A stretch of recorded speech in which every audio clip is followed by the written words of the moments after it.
The quite zone. इस कहानी की शुरुआत में हमें एक लड़की दिखाई जाती है जो कि एक ट्रेन के अंदर बैठी होती है और जो अपना ऑफिस का कुछ काम कर रही होती है। तभी इसके मोबाइल की नोटिफिकेशन बजती है और ये उसे चेक करती है तो इस पे किसी एडम नाम के व्यक्ति का मैसेज होता है जो कि इसे रात में कॉल करने का कह रहा होता है। ये उसे बताती है कि इसे आज रात रिपोर्ट तैयार करनी है और ये बिल्कुल भी बात नहीं कर पाएगी और उसे सॉरी कहकर मैसेज सेंड कर देती है।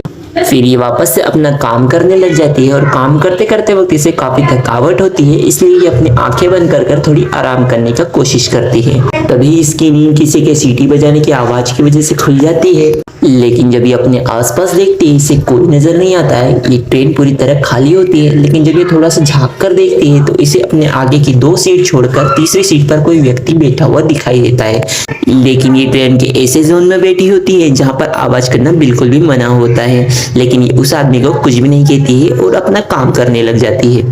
जैसे ही अपना काम करने लगती है वो आदमी और जोर जोर से सीटी बजाने लगता है, जिससे इसे गुस्सा आने लगता है और ये अपने पेपर को खराब करने लगती है और इसके हाथ से कुछ पेपर नीचे भी गिर जाते हैं, लेकिन ये पेपरों को नहीं उठाती है और इसके हाथ के पेपरों को ही और खराब करने लगती है। सीटी की वजह से अब इसका सर भी दर्द करने लगता है और आखिरकार ये हार कर उस व्यक्ति को चुप रहने के लिए कहती है। इसके बाद ये व्यक्ति चुप हो जाता है। ये लड़की अपने गिरे हुए कागज उठाती है और अपने पेपरों को संभालने लगती है।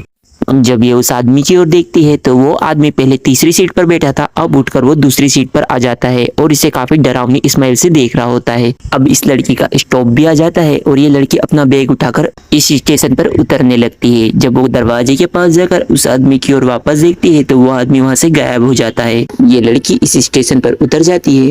जब ये लड़की इस स्टेशन की सीढ़ियों से उतरने लगती है और एग्जिट की ओर जाने लगती है तब इसे ऐसे लगता है पीछे से किसी ने सीटी बजाई। जब ये पीछे पलट कर देखती है तो इसे देखकर कोई आदमी छुप जाता है, जिसे देखकर ये काफी डर जाती है। फिर ये धीरे धीरे स्टेशन के एग्जिट की ओर बढ़ती है और धीरे धीरे इसकी गति तेज होने लगती है। ये चलते चलते दौड़ने लगती है और दौड़ते दौड़ते एग्जिट की ओर भागती है।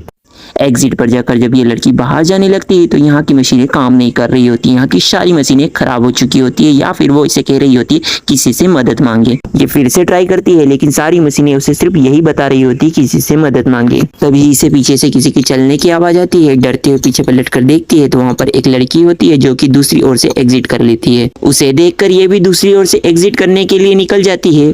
ये भागते हुए दूसरी ओर पहुंचती है और वहां पर जाकर देखती है वहां पर पहले से ही सारी मशीनें यही बता रही होती किसी से मदद मांगे। यहाँ की मशीनें और जोर जोर से आवाज करने लगती है जिससे ये और डर जाती है। तभी इसे पीछे से सीटी बजाने की आवाज आती है जिसे सुनकर ये और डर जाती है और वो सीटी की आवाज और तेज होती जाती है। ये डर के मारे मशीन के नीचे वाले भाग से एग्जिट करने का सोचती है, लेकिन इसी चक्कर में इसका पर्स और इसका मोबाइल यहाँ से इससे गिर जाता है। जब ये मशीन से एग्जिट कर जाती है तो वो बाहर देखती है तो वो किसी अंधेरी टनल में आ चुकी होती है जिसमें सब दूर अंधेरा ही अंधेरा होता है। तभी इसके फोन की रिंग बजती है और ये अपने फोन को अपने जेब में देखने लगती है। तभी इसे याद आता है इसका फोन पीछे ही गिर गया होता है। तभी इसे पीछे से किसी के सीटी बजाने की आवाज भी आती है। जब ये पीछे पलट कर देखती है तो ये देखती है वो आदमी इसके मोबाइल को लेकर एक अंधेरी गुफा में खड़ा होता है। ये आदमी इसके मोबाइल को यहीं अंधेरे में रख देता है और ये लड़की इस अंधेरे की ओर धीरे धीरे बढ़ने लगती है। ये अपनी जेब से गाड़ी की चाबी निकालती है और उस चाबी का हथियार की तरह यूज कर बचने की कोशिश के लिए आगे बढ़ती है। धीरे से ये अपना मोबाइल उठाती है और जैसे ही अपना मोबाइल उठाती है उस मोबाइल में उस आदमी की फोटो देखकर डर जाती है और पीछे से वो आदमी से पकड़ लेता है। ये आदमी उसे उसी तरह चुप रहने के लिए कहता है जिस तरह इस लड़की ने उसे ट्रेन में चुप रहने के लिए कहा था, लेकिन लड़की इतनी डर जाती है कि वो चिल्लाने की कोशिश करती है और ये आदमी वो लड़की जितनी ज्यादा चिल्लाती है इसके हाथ में एक हथियार होता है कैंची की तरह जो इसके गले में धंसाते जाता है। ये लड़की अपनी चाबी का इस्तेमाल करके उसके हाथ को जख्मी कर देती है जिससे वो आदमी से छोड़ देता है और ये वहां से भागने लगती है। भागते भागते किसी को फोन करने की कोशिश करती है पर रास्ते में किसी चीज से टकराने की वजह से गिर जाती है। जब ये पीछे पलट कर देखती है तो ये वह लड़की होती है जो कि दूसरी ओर से एग्जिट कर रही होती है, उसकी लाश से टकरा जाती है। ये लड़की ये सब देखकर और घबरा जाती है। तभी इसके फोन पर एडम का फोन आता है। ये एडम को फोन को उठाने के लिए हाथ आगे बढ़ाती है लेकिन वो आदमी आकर इसके हाथ को पकड़ लेता है। वो इसके गले पर वही कैंची जैसा हथियार रखकर इसे चुप रहने के लिए कहता है और मुस्कुराने लगता है। ये एडम का फोन उठाने के लिए फोन की ओर हाथ फैलाती है और वो फोन जैसे ही उठाती है ये उसे फिर भी चुप रहने के लिए कहता है। ये लड़की जैसे ही फोन उठाकर एडम कहती है ये आदमी इसका गला काट देता है। इस लड़की की झटके के साथ आंखें खुलती है और ये देखती है कि ये अभी भी उसी ट्रेन के अंदर है जिस ट्रेन के अंदर ये बैठी हुई थी।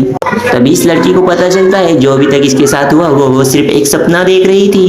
तभी इसके मोबाइल पर एक मैसेज आता है। ये उस मैसेज को चेक करती है तो ये वही मैसेज होता है जो कि एडम ने किया होता है। जब ये इसका रिप्लाई करने लगती है तो इसे सीटी बजाने की आवाज आती है और ये इस आवाज को सुनकर डर जाती है। जब ये लड़की उस सीट की ओर देखती है जहां से आवाज आ रही होती है वहां पर कोई बैठा हुआ होता है लेकिन इसे उसका चेहरा नजर नहीं आता है। तभी एक स्टॉप आता है और वो उस सीट पर जो व्यक्ति बैठा हुआ होता है वो उतरने लगता है। तभी ये देखती है कि वो एक लड़की है और वो लड़की जैसे ही इसकी ओर देखती है ये लड़की समझ जाती है कि ये लड़की वही है जिसे उस व्यक्ति ने वहां पर मारा था रेड ड्रेस में, जो दूसरी ओर से एग्जिट कर रही थी। ये लड़की उस लड़की की हेल्प के लिए इसकी ओर इशारे करती है लेकिन वो लड़की ट्रेन से उतर जाने की वजह से इस लड़की को सुन नहीं पाती। ये लड़की अपना फोन निकालती है और हेल्प के लिए किसी को फोन करने लगती है। तभी इसके मोबाइल की बैटरी खत्म हो जाती है और इसे उस आदमी का रिफ्लेक्शन दिखता है जिसे देखकर इसे वो सारे विजुअल्स आ जाते हैं, जिसे देखकर ये काफी डर जाती है और ट्रेन में सारी ओर देखने पर इसे पता चलता है ट्रेन में पूरी तरह अकेली है और फिर ये सोचती है शायद इसका सिर्फ सपना हो या फिर एक वहम